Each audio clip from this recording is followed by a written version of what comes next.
Well, let's talk about the 2023 class. So, um, based on the 24/7 composite, Clemson has the 11th ranked class. Like we said, 26 kids, 20 players, one 5-star, Peter Woods, 18 4-stars. Just we'll dive in just a second, but just higher level, what are your overall thoughts on this particular class? I would probably grade this year's class around a B or a B plus.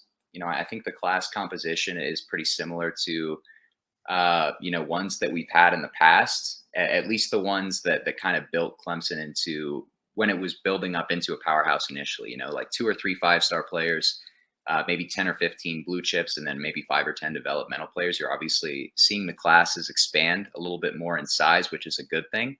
But I think this is probably the new normal that most Clemson fans should get used to for what to expect out of a class. Um, Based on the composition you just outlined and that I just kind of outlined. But I don't think that's necessarily a bad thing. And I think it's also something that's said with the obvious caveat that the ceiling of the recruiting class can obviously improve with a national championship or more playoff appearances. But I think when it comes to you have to land elite talent to be an elite football team. And Clemson landed Peter Woods, who was my recruit crush of the class. And I'm still absolutely stunned that we landed him at all. I would even go as far to say that that is the most impressive recruiting win of the Dabo Sweeney era, to pull arguably the number one defensive player on Alabama's board and a defensive lineman right out of the heart of Birmingham. That's very, very difficult. And he's a bona fide top 20 player in the nation. Don't let any recruiting service tell you differently. I think they're putting a little too much focus on his measurables, which are really even being exaggerated if we're being honest. But he's the type of guy that can play immediately for Clemson, defensive tackle, defensive end. And I think he can make an immediate impact, especially since we lost so many players at defensive end from the roster. But those are the two, I would say biggest takeaways I would have from, the class as a whole. Great. Well, so you mentioned Peter Woods being able to play right away. I think if there's one position besides defensive end, at least, where you really want to see freshmen come in and impact, make a splash right away, it's probably wide receiver. And they brought in 4 guys to do that at wide receiver. Ronan Hannafin, a 4-star from Massachusetts. He chose Clemson over Notre Dame, even though he's an Irish Catholic. So that's a double win there. You have Noble Johnson, a 4-star out of Texas, a great football state.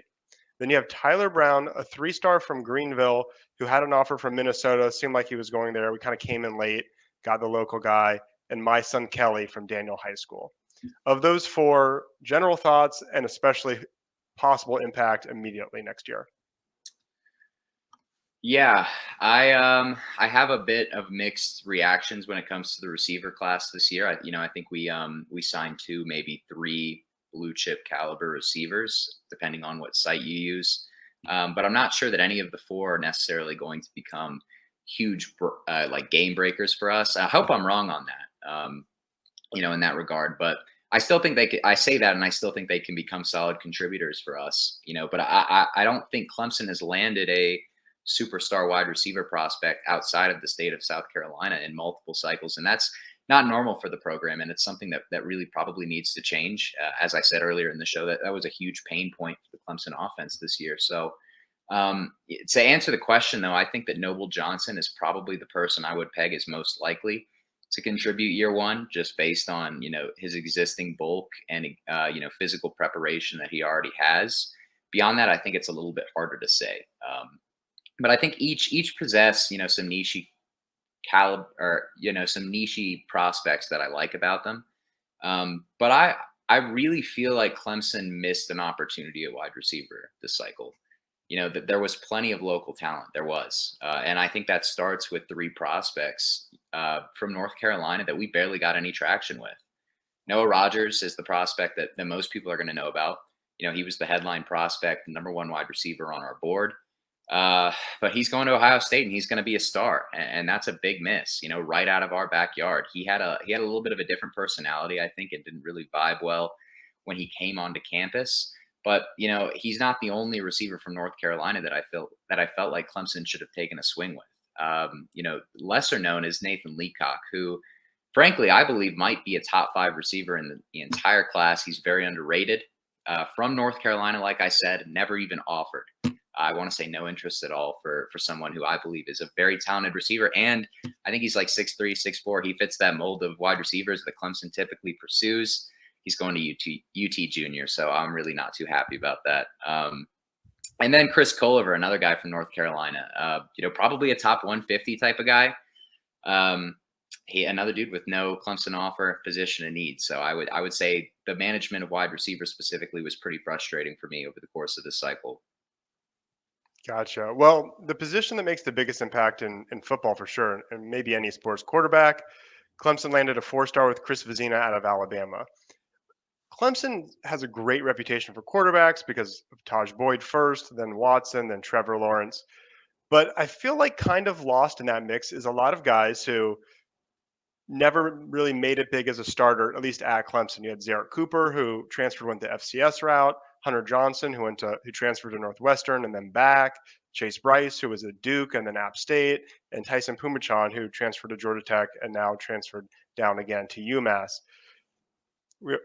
Clemson's already got Cade Klubnik squared up for next year as a sophomore.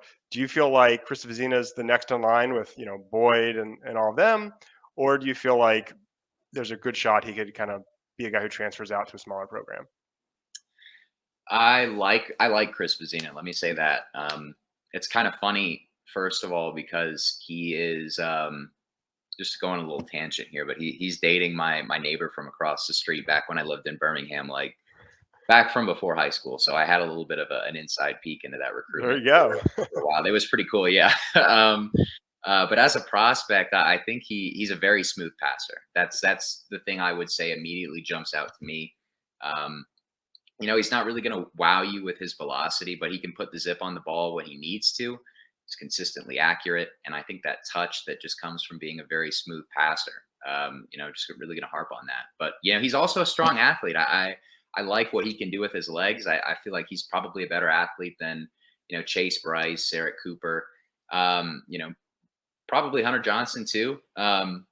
And I think he excels throwing on the run. So those are definitely some positives that I have, for him as a prospect. But I'll be honest, I really wasn't wowed by his senior season. I felt like it was pretty disappointing.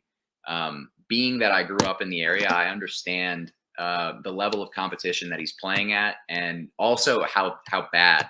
First of all, I want to preface my comment by saying how bad his high school Briarwood is in terms of the caliber of team that they have. But with that said, you really don't like to see your quarterback prospect go 3-8 his senior season. It's really just not a great look. They often say that wins are a QB stat. I don't really necessarily adhere to that, but I think there's a little bit of truth to that. And he didn't look very good against Clay Chalkville, who was the most athletic team that they played all year. I think he's an intriguing prospect with tools, but I think he'll definitely need 1 or 2 years to adjust to the increased speed of the game that he's going to see in college. If his senior season was any indication, but I think he's probably a top 100 prospect, honestly, if I had to put a label on it, and somebody that 2 years down the line, when Cade Klubnik does go play professional football, you're assuming if everything goes well, 2 years under his belt could potentially be a very viable starter for Clemson, in my opinion. Assuming we don't land, the next superstar quarterback in the next, cycle or two. Right. So how does that play in with the decision to take a transfer in Paul Tyson? What do you make of that? I don't know that Vizzina would be very. He might be prepared enough to win some smaller football games, ones without a huge amount of pressure. But if you're playing, like I don't know, I think if you're playing like a team, Florida State or Notre Dame, and your starting quarterback goes out, you're probably already done. But a lot of obviously Clemson's had the quarterback go out a few times over the last few seasons, needed the backup, so it's somebody who can be serviceable. If Cade Klubnik does get hurt, we'll see what type of weight Cade puts on next year, but you don't want him to take a beating like he did during the Orange Bowl. That would not be good, and would definitely be conducive or be conducive to creating a situation where you would need to have a backup quarterback who's capable of performing. Gotcha. So you would say may take some time, but you're still optimistic on the long-term outlook for Vizina. that Yeah, fair? I think he's got tools to develop for sure. Great. Any other players from this class you want to make sure we talk about? Yeah. Let me see. Take a look at the class real quick. I want to point out that I think the defensive line class is absolutely phenomenal. I think we knocked it out of the park there. I really did. Tamarian Parker, probably a top 50 overall, borderline top 50 caliber prospect, fantastic senior season.